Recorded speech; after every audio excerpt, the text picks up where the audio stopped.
On this week's episode of Local Matters, we go on the local scene to Shelley's Tea Rooms in Plymouth, learn about government stories you may have missed on Snapshot, bring you an all-new farmers market pop-up PACTV, and highlight what's good and good to know in our community. I'm Julie Thompson. Let's get started.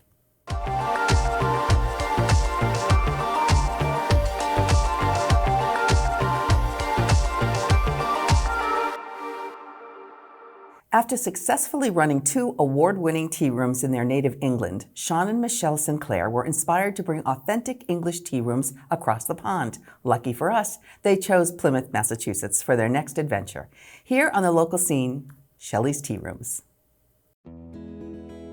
Nestled in the heart of Plymouth's downtown stands Shelley's Tea Rooms, an English-owned business that provides the quintessential high tea experience. I spoke to Sean and Michelle Sinclair, owners of this quaint establishment, to get to know their story. Thank you, Sean, so much for joining us today. I'm so excited to talk to you about Shelley's Tea Room. Absolutely, thank you for coming. Now, you purchased this place in January of 2020. We did. Talk about that. So we'd come over, once we decided on Plymouth as a location to open our new tea rooms in America, we decided, we came over a number of times in 2019 and looked at a number of different locations for it. And then January 2020, we were fixed on this one. We signed a lease on this one. And the idea was to open in May 2020. We all know what happened in March of that year. Oh. So that put a stop to all of that. So yeah, we continued paying rent for the premises for the 2 years until we eventually did get out in this January 22. So yeah. So it wasn't until January of 22 that you actually... No, so with the travel bans, and we had to get a visa from the US Embassy in London, which was closed for the duration of COVID, and then when it did open, there's a big backlog of applicants as well. So we eventually got an appointment on the 15th of December 21, and we flew out on the 7th of January to out here and opened on the 23rd of February. Wow. What made you decide to open a tea room in America? Well, we love America. We first came to the States 27 plus years ago. We've been all over America, and we really fell in love with New England, and we really loved Boston the first time we went there. And then we come out to Plymouth for the day and just thought it was a beautiful, beautiful town. And we came back a few years ago. We were going somewhere else, and we brought the kids down to show them Plymouth, and really fell in love with it again. And it just felt as warm and friendly, as good as it did the first time we came. Right.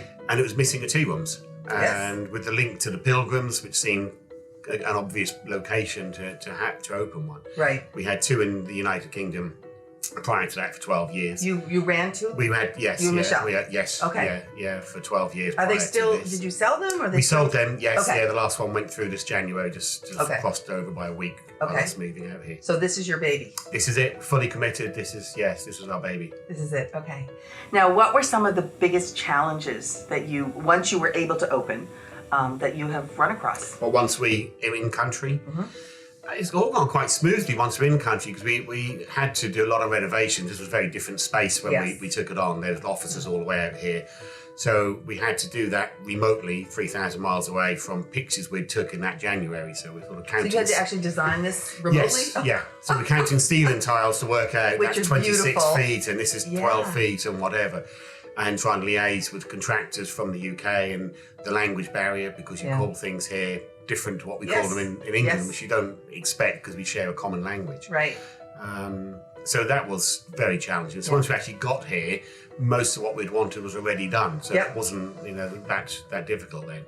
And how did you advertise that you were not only a new business that was opening, but you were a tea room, because there are no tea rooms? So we put a large sign on the exterior before we left, and had a sort of Civil War English soldier on there with the message "The British are back," and a QR code for people to sign up to our websites and capture their emails, and then we can keep them updated. And we had such a great response to that. People really bought into our struggles at the time through COVID. Right. The fact that we were hanging in there and we were still going to make it someday. We just didn't know when at the time. So you became almost like a cult classic, because you were the people that weren't here. Yes, right. Yes, and one of your wonderful patrons, Pam, just said she changed the date for you. Yes, yes, yeah. We've had many amazing people here, and Pam was the first to you know, to be amazing, I guess. You know, she contacted us and said, "I know it's a sign and it's out of date. We'd like me to go along and do it." And it's hard. You never met this, you know, this woman before, and you didn't know how much you could ask of someone. Right. And she just, she went and done a beautiful job of it, and then again and again and again. Yes. Many times. Until you finally we finally opened. Yeah. So that was. But it's just those little things. Or maybe perceived from Pam, for example, as little. To us back in the UK, the frustration of having a shop in 2021, for example, still saying opening in summer 2020. Really Right. frustrating. Right. And you couldn't do anything about it. So it was so great that she done it. How did you first hear about this wonderful place? I drove by the place numerous times and I kept seeing the sign that they're coming and they're coming and they're coming. And the date had long since passed, so I sent an email and I had a wonderful response from Sean, and he explained that they still wanted to come, and through our numerous emails I asked if he'd be interested in my changing the dates. And I did. On the signs? On the signs, repeatedly. Right. Yeah. Many times. Yeah. And finally? They said that they were coming and come visit. Yeah. So later on that day, I just was knocking on the door and they were here. The rest is history. Wonderful. Doing a tea is kind of, take me through that experience, because a lot of people don't know what does that mean. If you come in here, you don't just sit down, look at a menu and pick something and go after you eat. What's it like? Again, I learned from Michelle how to properly do a tea. Yeah. And that was very exciting because I didn't know you put the clotted cream, or I got chastised because I apparently put my jam in the wrong place instead of the clotted cream. But to learn from A to Z the proper method involved in it, because you wouldn't think it was that different. You know, I would get a scone and I would just slather some butter on it, and that would be it. Right. But no, it's like the tea is specific, and the scones, and put things on certain ways. There's a protocol. And there is a protocol, and I love learning it. And I didn't feel like I was being and I'm sure they love showing that to people, the whole experience, because it's not something we have in America that many people experience. No, that was part of the conversation that day also, was, do I come across wrong if I try to do anything? Am I correcting you? Like, no, that's something that we need to learn. A new culture, a new way of doing something. Yes. So Michelle, I'd really like to hear about the whole experience of English tea. In full disclosure, I know nothing about tea. I've never really drank it. I read a little bit about it today, and it's kind of a process, and it's a really cool tradition. And can you explain to people that don't know about it what it entails? Well, you're not the only one. Lots of people, they'll come inside and they feel a little bit daunted to begin with, because it's not the usual coffee shop. It's not what they're used to going to. So obviously we greet them, we sit them down, they have a menu. And they just basically, we explain to them, you can have a cream tea. And a lot of people actually misunderstand, thinking the cream tea you actually put in the tea. Right. But you don't. The cream tea part means the clotted cream and the scones. It's not really, bizarrely, it's not really anything to do with the tea. To do with the tea, it's what goes with the tea. Exactly. Yeah, it's I assumed you meant it's a kind of tea. As everybody does. Yeah, exactly. Which is silly because it makes sense, but so it's not. So basically, a cream tea means your scones, your jam, and your clotted cream, and it has to be the thick clotted cream. And this is not whipped cream. What is this? So this is clotted cream. Okay. And basically, the way they make clotted cream is made over a process of about 15 hours. They simmer it for about 15 hours, and all the goodies go to the top. Yeah. They skim it off, and then they gradually chill it, and eventually you're left with this clotted cream, which is a really thick texture, and it's really hard to describe unless you literally taste it. Okay. You can't describe it. So it kind of it's looks not like whipped butter. Exactly. That's what a lot of Americans say. Oh, I'll have some of the whipped butter. But it's not. It's clotted cream. And you put it on your scone. And you put it on top of your scones. How many different kinds of We tea? have 103 teas on the menu. So how do you pick? I know, exactly. A lot of people say, oh, you pick for me, which is really difficult because being English, we will just have the English breakfast Shelley's tea, as most English people will. Right. The Americans are so much more adventurous when they come here, and we use all the teas all the time. A very popular one, we do a spice masala chai tea, which is very popular. But it's in sections in the menu, so you can have a black tea, you can have a green tea, you can have a flavoured tea, or we also do like the herbals and the tisanes, which are basically no caffeine in them, so you've got the caffeine free. And we do one coffee. Getting back to logistics for 1 second, has there been any problems with getting the supplies, the tea, the ingredients you need, during this? Because we all know there's been supply chain issues. Not really, but we had issues with, we bought a lot of things like teapots and almost everything in England to bring out. That was delayed many months. Yeah. In fact, our home stuff's only arrived last week. We've been on airbed since January, which is fun when you're 15 but not our age. So that was an issue. In terms of supply over here, not so much. You know, we have 103 teas in stock. Maybe 2, 3 will be out of stock at any one time, but you'd kind of expect that anyway. Right. So that hasn't been so much of an issue. That's no, good. No, That's been good. quite lucky with that. Yeah. Read that if I've made a reservation here, I can be expected to be here for 1 hour and 45 minutes. Yes. I didn't understand that. So Yeah. how does that work? To enjoy the whole process, if you have the afternoon tea, Okay. to enjoy the whole process, you would take a seat, you'd be given a glass of hibiscus iced tea to begin with. Okay. Have a look at the menu. Obviously, you've got your teas to choose through, which takes quite a while. Once you've chosen your teas, we'll bring you out your pot of hot tea. Okay. And then we'll bring out the sandwiches. We bring them on a platter, so you can pick and choose. You have a selection of So sandwiches. you have like finger sandwiches? Yes, finger Okay. sandwiches, so Okay. with the crust cut off. All right. Finger sandwich, so you pick and choose your sandwiches. Yeah. Then we'll pop back and give you another round of sandwiches if you like them. And then afterwards, we'll then bring out your cake stand, which would be one of these guys. Okay. And you'd have your jam, your clotted cream, you'd have your scones, and you'd also have your petite cakes on there. So as dessert well. also? Yes. So this is like a 3-course meal. Exactly. Which is why you need 1 hour and 45 minutes. Exactly, and it's designed just to eat it slowly, to chat with friends. You're not rushed, you know, we're not whipping your plate away every 2 minutes. Right. You could, people are quite pleasantly surprised. Yeah. Like, I can't believe they sat here that long having a tea. It's a very different experience Exactly. for people to come to. Exactly, Yeah. yeah. Now- a more relaxed atmosphere. Absolutely. Now, Americans who watch Downton Abbey, you know, and you see this, the etiquette. And, You do. and so is all of that part of this? Like, if somebody wants to do that, do you? We have lots of ladies who come in and do, and Okay. they all wear the big dresses, the fascinators. Yeah. And yeah, they look wonderful, some of the ladies Yeah. that come in. And they do, and there's so many pictures of people having their little pinkies Yeah. sticking out while they're... I don't actually know any English people that do it. Right, but- yeah. Okay, it's like when people go to the horse race, the Kentucky Derby. They wear the hat. It's all Exactly. It's all, part of the drama, tradition. isn't it? It's all, it's the drama, right? Absolutely, yeah. You walk into this place and you get just a very different feeling Yes. than any other eating establishment that you might walk into, although you wouldn't Absolutely. call it that. Right. What type of people would you recommend to come here? I have a lot of friends from various fields and ages and things, and I just recommend it to everybody. I think it's something very interesting. I've got younger nieces, and I want to bring them here because Yeah. I want them to have an experience like this. And I have a lot of older friends, the same thing. They're like, oh, I did a tea when I was such an age, Right. and I want to do it again. Right. And it's wonderful. It's so much fun. And what makes this different from any other place you ever go to? It's a completely different concept. Mm. It's something that I'd not experienced before. You know, lunch at the Ritz. is- Mhm. You know, Yeah, that's that what I lunch at the equated. Ritz, That's yeah. what I equated Yeah. to. Yeah. But it's something so different, and it just puts a smile on your face. Right.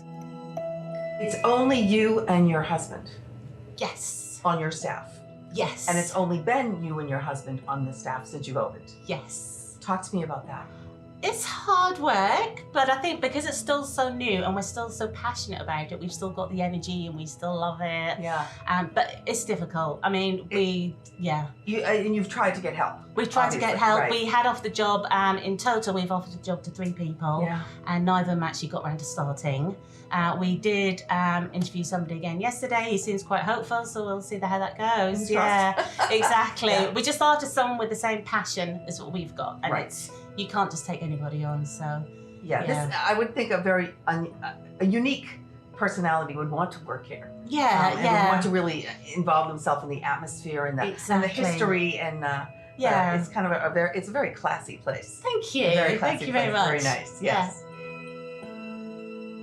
And you are on the horizon. If this goes all as well, you may open a second.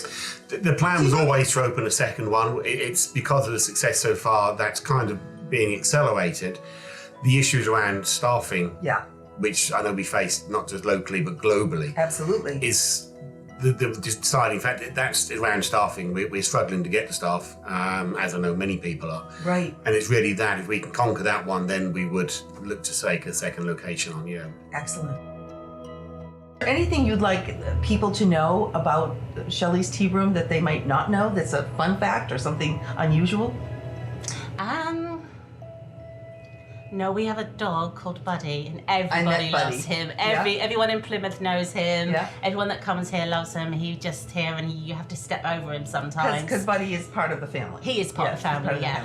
We also and have you're 2 open children. 7 days a week. 7 days a week. At the moment, currently 11 till 5. Okay. We did plan to do 9:30 till 6, but obviously after the first day of just us doing it, it was burning the candles both ends. Yeah. Absolutely. Yeah, you have to have a break. Yeah, exactly. Yeah. But once we get fully staffed, then we will be open that a little bit later. So I think we're missing out. People want to come out a bit later now. Sure, and you never know down the road what will happen. Exactly, Right. exactly. Well, thank you so much Thank for having us. you. It's a beautiful place, and it's gorgeous, and you are just so open and friendly, and what a wonderful atmosphere. Thank and in you. this crazy, chaotic world, what a wonderful place to come in for a little solace. Well, we hope so. Yeah. We hope so. That's Yeah. what we planned. Yeah. Thank you very much. Thank you.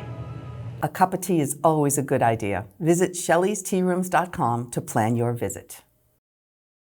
Mark your calendars for Saturday, September 10th when Pembroke celebrates Pembroke with fireworks. The Pembroke Celebrates Committee has tons of family activities planned beginning at Pembroke High School at 5 p.m. with family tailgating, vendors, and food trucks. 3 hours of community fun will build until 8 p.m. when the event will be capped off with an exhilarating fireworks display. There are still opportunities for both vendors and for sponsors. Visit the Pembroke Celebrates Facebook page to learn more. Are you planning to travel within the next year? One more thing to plan for before you go is changes to your identification. Beginning May 3rd, 2023, you'll need a real ID or passport to fly within the United States and to access certain federal buildings. On Wednesday, September 7th, from 9:30 to 10:30 a.m., join the RMV at the Duxbury Senior Center for the informative program, Real ID, Will Your Driver's License Fly? Learn about the documents necessary for you to produce in order to be issued this new, more secure form of identification. Come get the facts and your questions answered about Real ID from the RMV. Visit Duxbury Senior Center website to register. Up next, PopUPACTV, Farmers Market.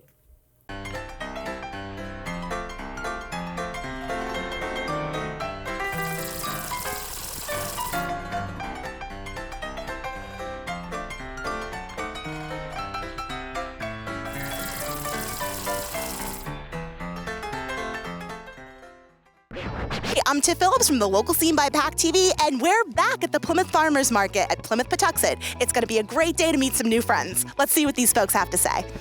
I mean, what we try to bring here is a real community-based market that will really, that you can really source like all of your, or most of your weekly sort of groceries. You know, we try and anticipate what people need every week, and we try to cover the bases with proteins and beef and pork and seafood and cheese and eggs and chicken to organic produce and fruits, and but then all kinds of other stuff like cheeses and mushrooms and granola and just all kinds of stuff that we anticipate you might need, and then you know, just get you to run to the super box store for your toilet paper and paper towels, you know.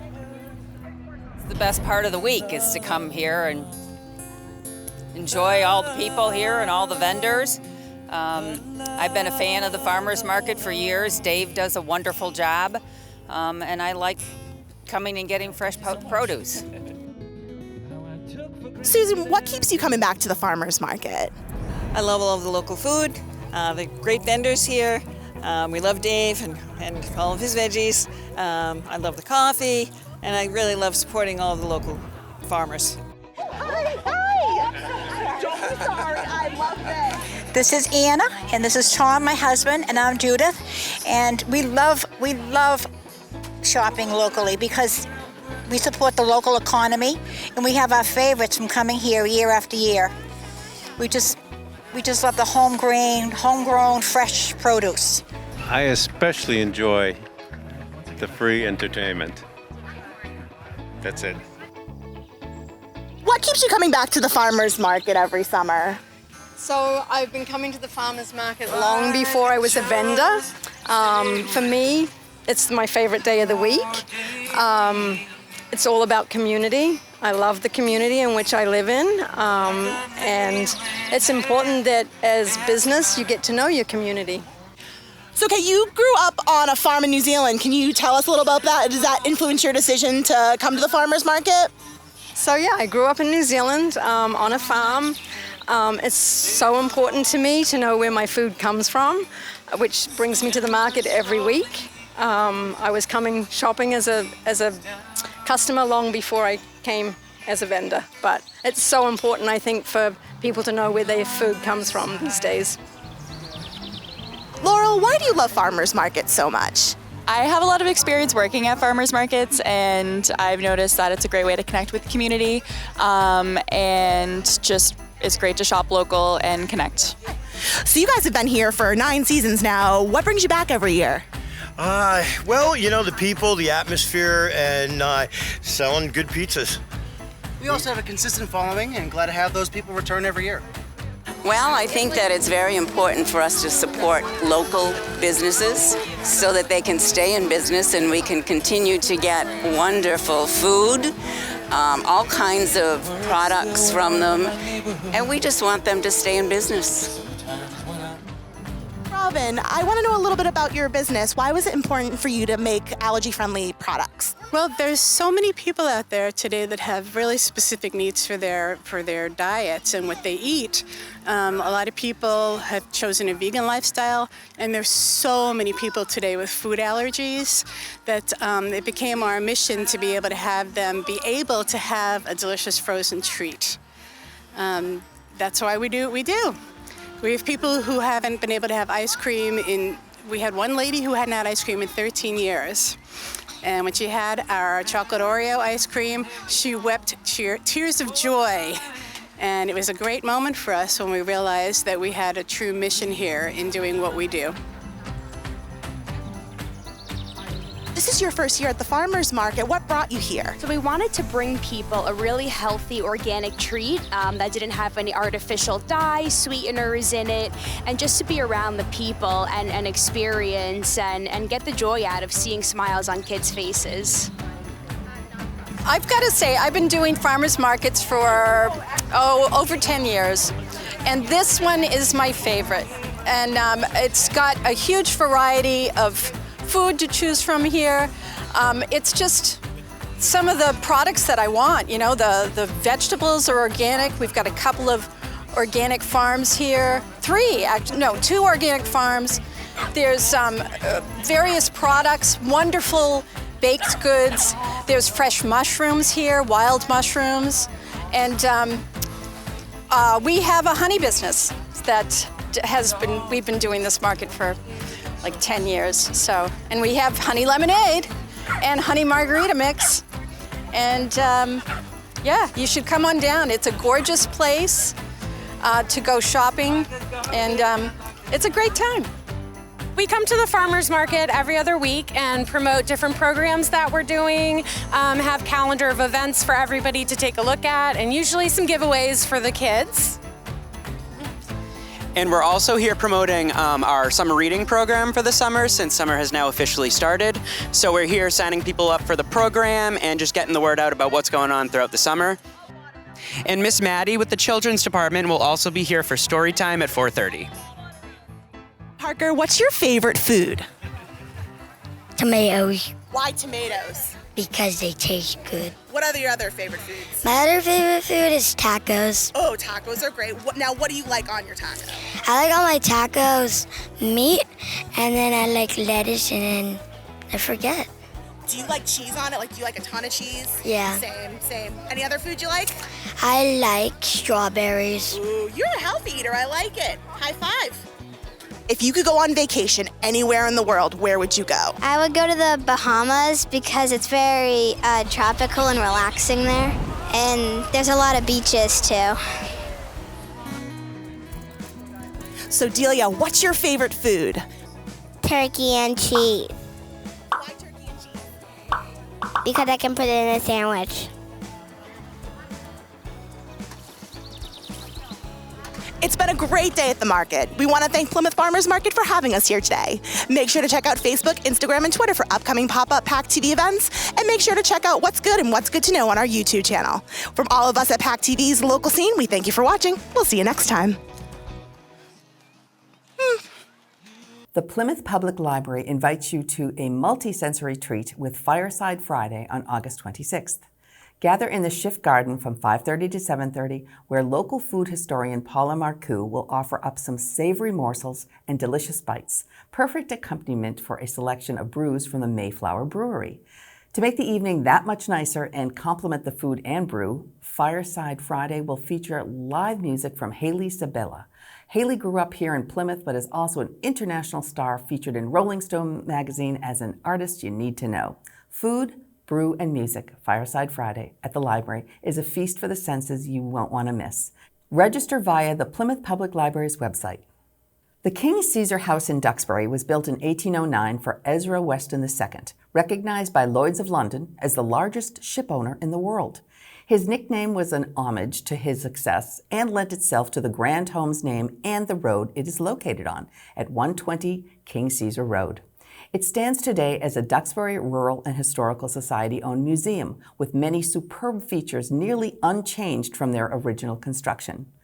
On Saturday, September 17th, join historian Carolyn Ravenscroft for a guided tour of this federal mansion. Learn all about Duxbury's maritime history and view the museum's current display of federal artifacts relating to Duxbury's robust shipbuilding era. Visit duxburyhistory.org to get your tickets. If you've ever thought about getting your GED or HiSET to further your career or because it's important to you, Plymouth Public Library's literacy program can help. On Monday, August 29th, the library is holding a morning orientation from 10 a.m. to 12:30 p.m. for GED and HiSET classes. There, you'll have the opportunity to meet staff and take assessments that will help place you in the right class so you can be successful. Classes are free to any Massachusetts resident that's 16 years or older, and morning and evening classes are available to meet your scheduling needs. You also have the flexibility to attend in-person classes at the library or remotely from home. Classes begin September 7th. For more information and to fill out enrollment form, please visit the library's website. Throughout the summer, the talented teens and tweens of the Kingston community have worked hard with Melissa Kowal of the Biebel Arts Center to create masterpieces, and now they're on display. On September 1st from 4 to 6 p.m., join Melissa and the artists for the Teen Summer Art Reception at the Kingston Public Library. See their beautiful artwork, meet the faces behind the pieces, and enjoy some light refreshments. The event is free and open to the public, and there is no registration required. Visit the Kingston Public Library website for more information. Here's Dave Antoine with an all-new Snapshot. Welcome to Snapshot, where we take a local look at the government stories that you may have missed. Earlier this month, Governor Baker signed multiple legislative actions said to him during the last days of the legislative session. Some of the highlights include a transportation bond bill, which looks to invest $11.4 billion to address a range of projects: highway repairs, bridge maintenance, transportation grant programs, and more. It also includes $175 million to promote electric vehicles and regulate e-bikes, as well as $275 million to look at developing an east-west passenger rail between Boston and Springfield. In addressing mental health, the governor signed a bill that looks to improve the system and make sure that residents can access the care needed. The bill creates a new state office to oversee behavioral health care and guarantees insurance coverage for annual mental health wellness exams.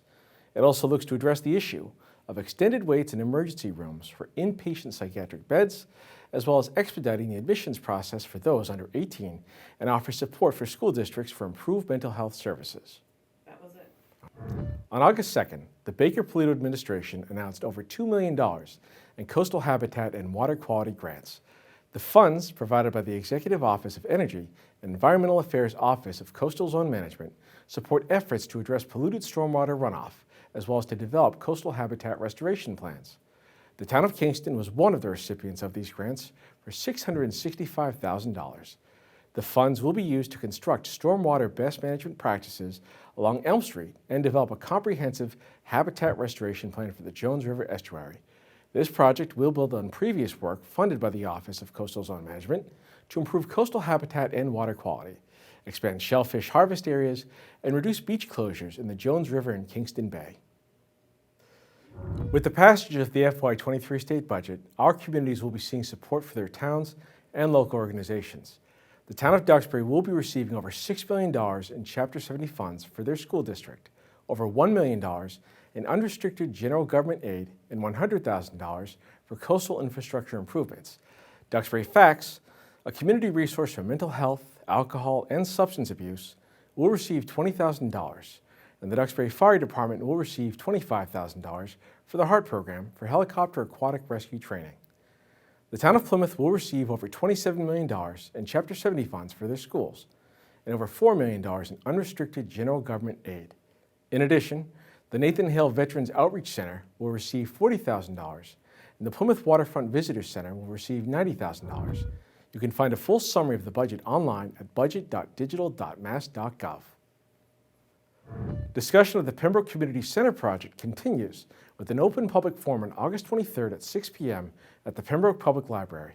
Residents will be able to view the project plan and ask questions about the project and the pending request for supplemental funding to complete the project. Next month, a Zoom meeting is scheduled for September 7th to review the bids received and the gap that needs funding on October 18th at town meeting. Details on how to register and attend this virtual meeting will be posted on the town's website, pembroke-ma.gov.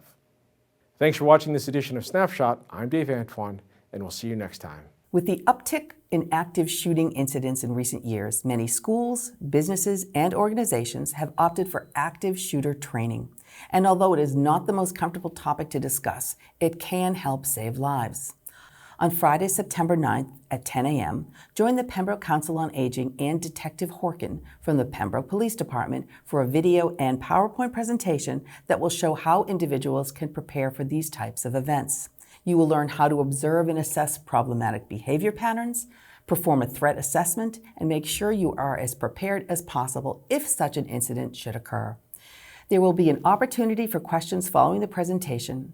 For information and to reserve your spot, please call the Pembroke COA at 781-294-8220.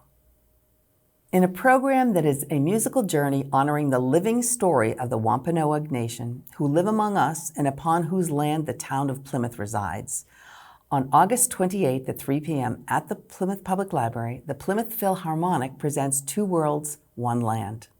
Blending together the spiritual and joyous elements of a powwow with the grand music from the symphony orchestra, this program will include Brent Michael David's Prayer and Celebration and the final two movements of his powwow symphony, Tanya Windsinger's piece Creation, Alex Burko's Mayflower, and Beethoven's Pastoral Symphony.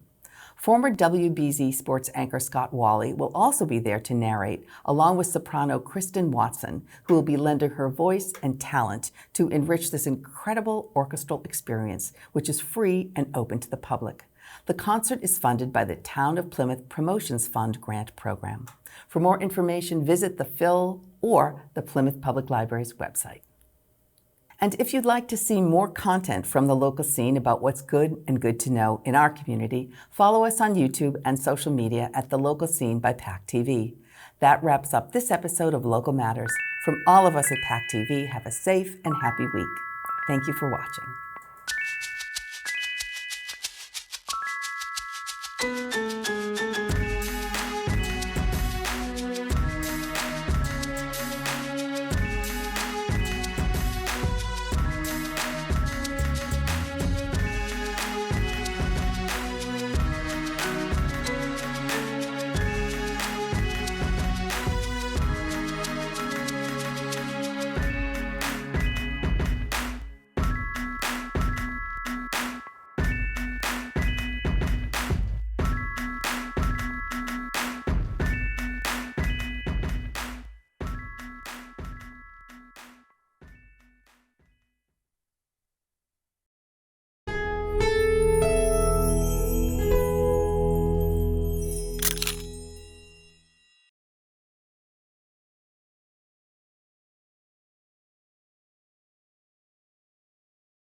If you've enjoyed this video by The Local Scene, please give it a thumbs up and hit the subscribe button. Thank you for watching.